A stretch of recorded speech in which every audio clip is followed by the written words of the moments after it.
If you are fairly new to rope flow and you're looking for a simple, structured workout to get you moving and improve your fitness level, then I have got you covered. In today's beginner's 5-minute follow along workout, we're going to be using some variations of the most simple patterns in rope flow, such as the race and chase, the MATADORS wheel and the dragon roll as well. And I'm also going to throw in some interesting progressions for you so you can ramp up your fitness levels and you can work towards those as well.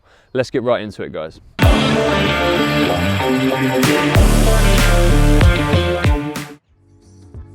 So the first exercise is going to start to warm the body up, especially our shoulders, and we're going to take it nice and slow to start with and gradually increase the speed as we ease into it.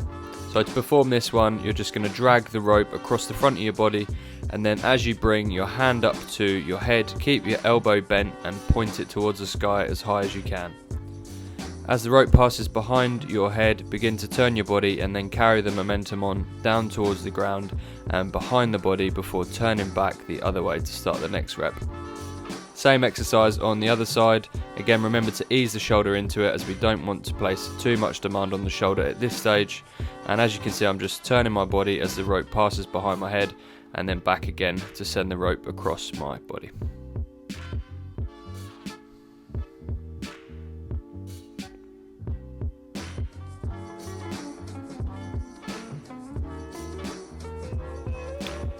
So this one's alternating casts, and this exercise is great for working our throwing mechanics and is an ideal warm-up, but it can also be trained more intensively as well.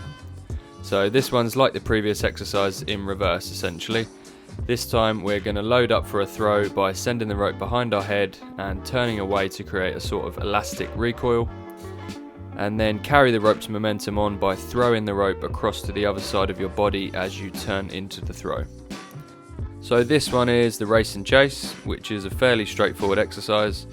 All we're going to do is warm the wrists up by concentrating the work into the wrists. Remember to take this one easy if you're new to it or you're recovering from any wrist injuries.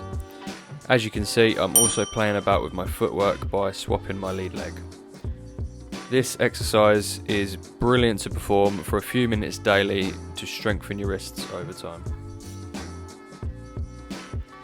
Moving on, the next exercise is underhand matadors. If you're still practicing your technique for matadors, then I recommend simply standing with your feet together as I am now. However, if you'd like a more challenging variation of this exercise, you can start to involve more of the legs by performing alternating lunges on the spot, trying to get a nice bend in the knees and work the glutes with the rest of the body.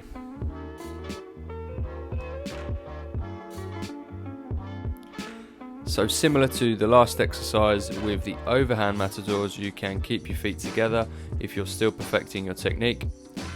The next step up would be to involve the lunges as we saw in the previous exercise. And finally, for an added challenge, you can work on performing a high overhand matador, as you can see I'm doing right there, with the lunges to really work your rotation and get a nice stretch on the side of your body. So I absolutely love this one for just getting in the flow state, and it's a nice one to try once you've mastered both matadors. I'm simply transitioning from overhand matador to underhand, back to overhand again, and then switching to the other side as I swap my lead leg over.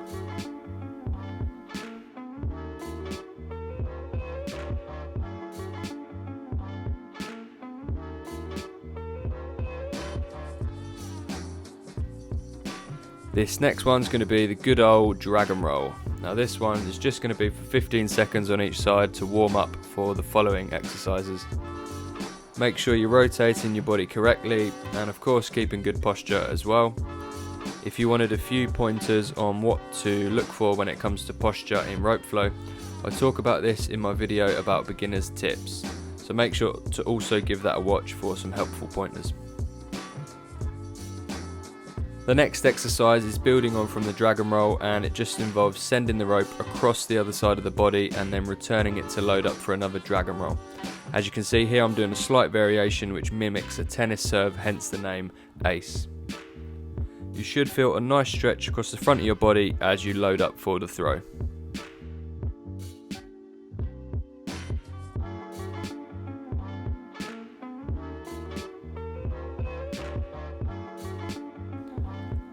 Moving on to our final exercise, it's a round of dragon switches. If you're new to this exercise, I'd recommend taking it nice and steady.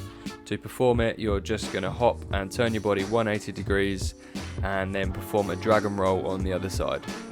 To make this even more challenging, you can try adding a deep squat as you land on the other side and then spring back in time with the dragon roll.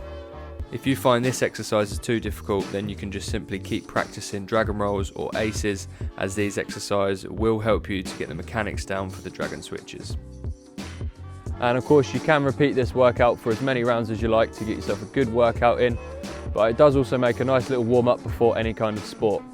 In part 2 we're going to be building on these exercises and also upping the challenge a little bit, so make sure you practice this one a few times. And finally, if you got value from this video, I'd really appreciate it if you subscribe to the channel, and that way you won't miss any more future workouts like this one. Just leave us a like and just leave us a little comment about what you liked or what you'd like to see more of, and I will see you guys in the next video.